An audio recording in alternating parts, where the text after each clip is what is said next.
Assaded. What's up, guys? Welcome back. So today I wanted to talk to you guys more about the technical side of Peace Corps stuff. So we're gonna go over the application process. Please remember that I'm not a Peace Corps recruiter, so whatever I say does not necessarily reflect the views of the Peace Corps. There's also a chance that by the time you're watching this, the application process could have changed. So if you want the most up-to-date and most accurate information on the application process, you go to peacecorps.gov or just Google in Peace Corps application process. Basically, I'm not a recruiter, so take what I say with a grain of salt. I'm going to share with you my experience, and so hopefully you find that insightful. I'll also link down below in the description some resources that you can look at. So the first thing with the application process is the application itself. This you can just go on to peacecorps.gov, find the application link, click on it, create an account, and get your application underway. This only takes about an hour, but that's not including the essay portion. So a good tip on that, make sure that you double check your work and you read through it and it's saying exactly what you want it to say and that your grammar is complete. Send it out to people who will read it for you, just to double check that. For me, I accidentally applied a little too early, so I had my letter for almost 6 months before I actually applied it, but that gave me plenty of time to read through it, review it, and make sure that it was saying exactly what I wanted. Not to say that you need to do yours for 6 months, but the big picture is here. Look over it, make sure that you don't sound stupid. Then after that, so step 2, they are going to send you a health history form.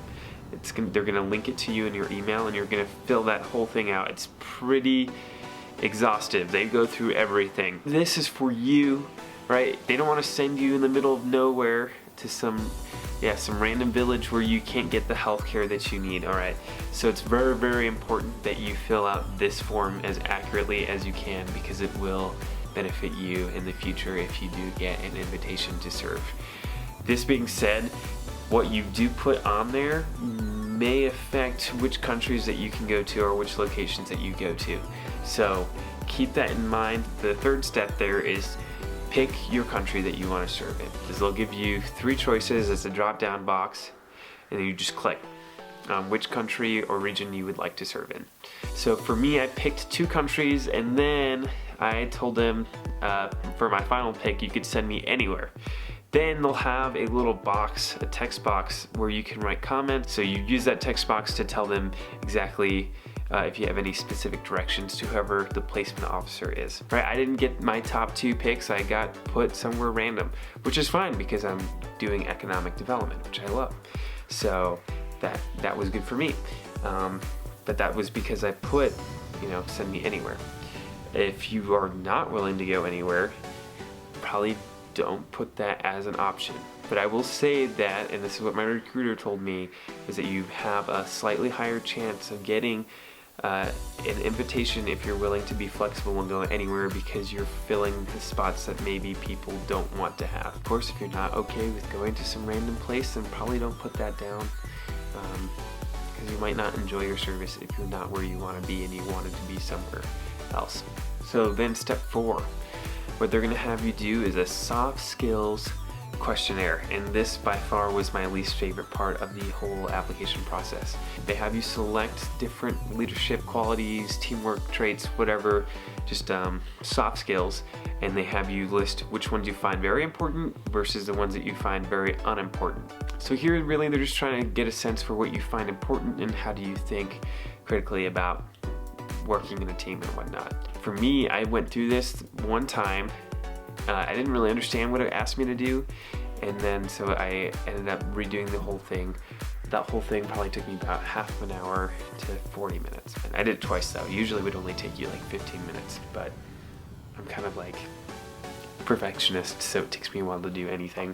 After that, you might get selected for an interview. So congratulations if you make it this far. It's a really big deal. It's super exciting, but it's also really nerve-wracking because the weight of the decision is dependent on that interview. So not to make you nervous, but you really want to nail this. Basically, all I can say here is just be prepared. Use the prompts that they give you in that email, and be prompt to sign up for a time.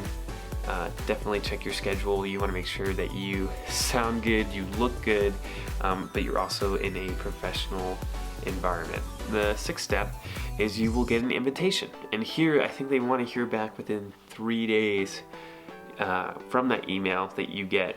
You have to click on the link and accept your position wherever they send you. So they do want you to be prompt. Dude, I hit that as soon as I could because I was super excited about the opportunity to serve. So after you get your invitation, the process is still not over. All right. Sorry, it's cold. I put this sweatshirt on. So after you get your invitation, you're gonna have the post-invitation process. Basically, this is just a combination of final steps that you need to take in order to make sure that you are indeed who you say you are and that you are ready for your service. So they're gonna have you do a legal kit, which is basically get your fingerprints done, and you're gonna sign a consent form that they can do a background check on you. Then after that, they're gonna have you upload a bunch of medical documentation. So medical history, you're gonna get your immunizations at this time. You're gonna do the most in-depth physical that you will ever have. Also during this time, they will have you apply for your visa and passport, which is a big headache. With that, just make sure that you look at all the documents that they send you. So for every one of those steps, look at the documents that they send you, read them over. They will not accept anything that does not match the requirements that they need. So if you're unsure, just give them a call, email a recruiter, or whoever your contact person is.